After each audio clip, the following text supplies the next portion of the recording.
range di sini. Nah, untuk range nama lainnya itu adalah daerah hasil. Nah, untuk mencari daerah hasil di sini itu prosesnya nanti relatif lebih susah dikit daripada mencari daerah asal. Nah, karena dalam mencari daerah hasil nanti ada dua proses yang harus kita lewati. Yang pertama itu kita harus cari domainnya terlebih dahulu. Nah, cari domainnya nanti harus dalam bentuk X ya. Artinya meskipun yang ditanyakan nanti daerah hasil, tetap kita harus cari daerah asalnya terlebih dahulu. Jadi kita nggak bisa tuh mencari langsung si daerah hasil tanpa mencari domain tersebut. Nah, setelah kita mencari daerah asal, nanti langkah kedua itu apa sih? Nah, karena daerah hasil tadi dia dalam bentuk X, misal X-nya lebih dari 1, atau X-nya kurang dari 5, atau X-nya di antara mungkin min 3 sampai 3. Nah, kalau kita udah dapat seperti itu, maka langkah selanjutnya kita ubah. Ubah apa? Ubah domain tersebut menjadi nanti dalam bentuk fx-nya.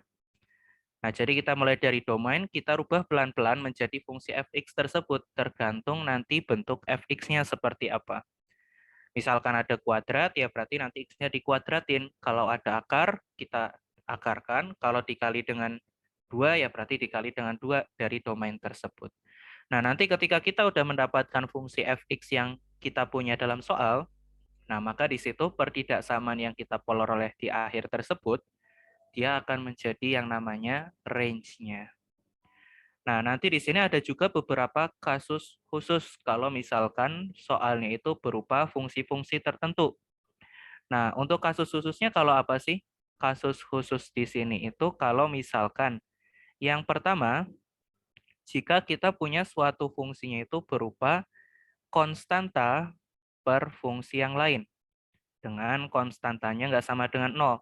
Nah, kalau kita punya soalnya bentuknya seperti ini, pecahan dengan di pembilangnya berupa konstanta, maka secara umum nanti range dari fungsi f-nya kita bisa menyatakan dalam bentuk fx tidak mungkin sama dengan 0. Nah, ini kasus khusus yang pertama.